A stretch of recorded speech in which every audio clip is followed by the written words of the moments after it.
Hi, boys and girls. It's time for a story. I think it's my favorite part of the day. And, I left all my books at school. So I had to dig deep into my closet today and find some books that I really used to like to read to my children when they were little. I had a little boy and I had a little girl. And this is a book that when I was a little girl, there was a TV show. And the TV show was called Captain Kangaroo. Sounds kind of silly, doesn't it? But what I liked most about Captain Kangaroo was every day he would read a book. And Mike Mulligan's Steam Shovel.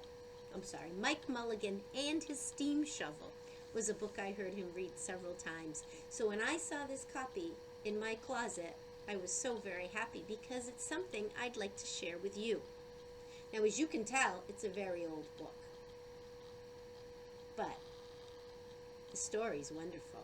And you can see the pages are older, but the pictures are colorful.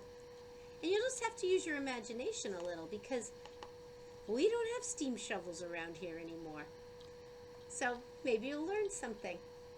Again, this is the what? The title, Mike Mulligan and his Steam Shovel. Down here, it says, Story and Pictures by Virginia Lee Burton. Story and pictures? Why do you think that is? Because just like you, when you write a book, you do the pictures and you write the words for the story. So did Virginia Lee Burton. So on the cover page, it's kind of fun. Well, not the cover page, the front cover of the book. It looks like that steam shovel is breaking right through. I think she had a good idea. And on the back cover, there's the picture of the steam shovel. I love how she made it kind of clouded around it. It might give you some ideas for when you're working on the covers of your book. Usually on the back, I don't have you draw on the back because usually we use that for our author's note. I don't see an author's note, but in the first page inside,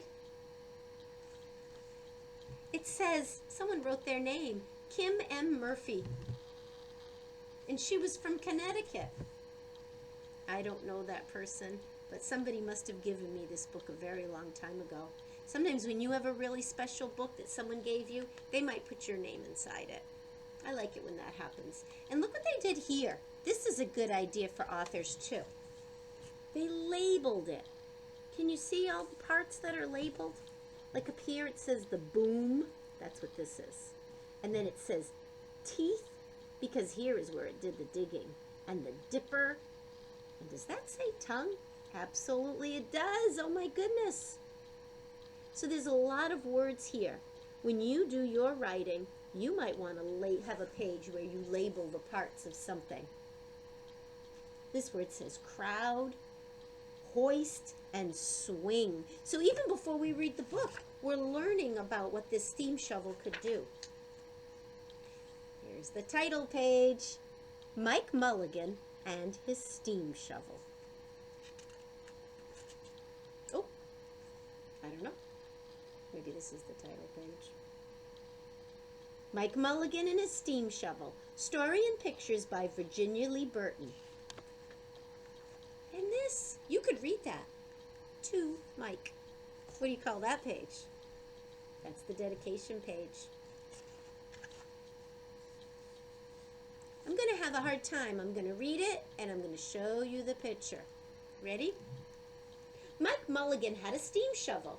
A beautiful red steam shovel. Her name was Mary Ann. Mike Mulligan was very proud of Mary Ann. He always said that she could dig as much in a day as 100 men could dig in a week.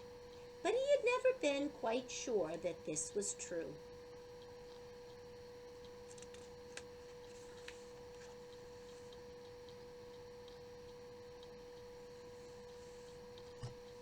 Mike Mulligan and Mary Ann had been digging together for years and years. Mike Mulligan took such good care of Mary Ann, she never grew old. It was Mike Mulligan and Mary Ann and some others who dug the great canals for the big boats to sail through.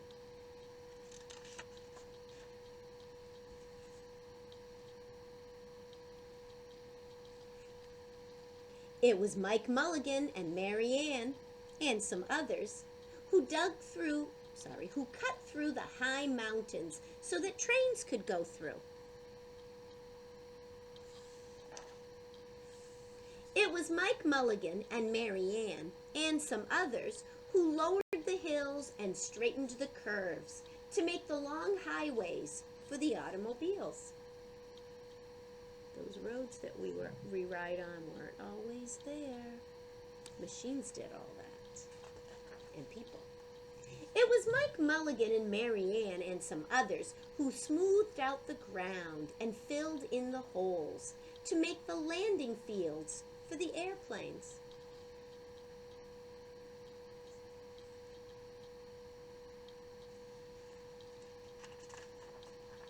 And it was Mike Mulligan and Mary Ann and some others who dug the deep holes for the cellars of the tall skyscrapers in the big cities.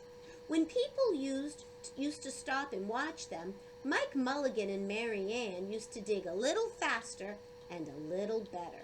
The more people stopped, the faster and better they dug. Some days they would keep as many as 37 trucks busy taking away the dirt that they had dug.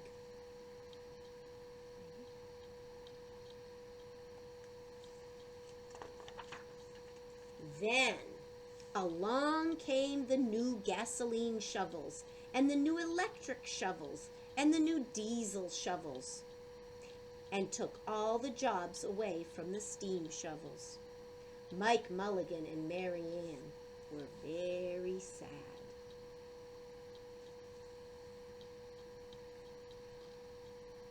What does it say on the wall? It says, "No steam shovels wanted." All the other steam shovels were being sold for junk or left in old gravel pits to rust and fall apart.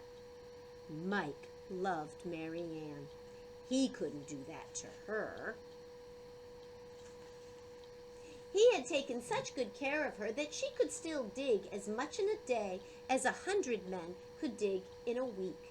At least he thought she could, but he wasn't quite sure. Everywhere they went, the new gas shovels and the new electric shovels and the new diesel motor shovels all had jobs.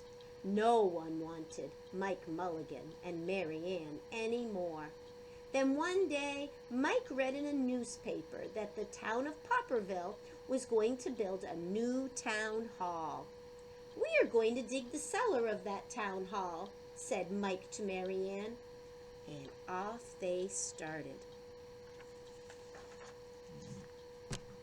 They left the canals and the railroads and the highways and the airports and the big cities where no one wanted them anymore and went away out in the country. They crawled along slowly up the hills and down the hills till they came to the little town of Popperville. When they got there, they found that the selectmen were just deciding who should dig the cellar for the new town hall. Mike Mulligan spoke to Henry B. Swap, one of the selectmen. "I heard," he said, "that you are going to build a new town hall. Mary Ann and I will dig the cellar for you in just one day." "What?" said Henry B. Swap. "Dig a cellar in a day? It would take 100 men at least a week to dig the cellar for our new town hall." "Sure," said Mike, "but Mary Ann can dig as much in a day as 100 men can dig in a week," though he had never been quite sure that this was true. Then he added, "If we can't do it, you won't have to pay." Henry B. Swap thought this would be good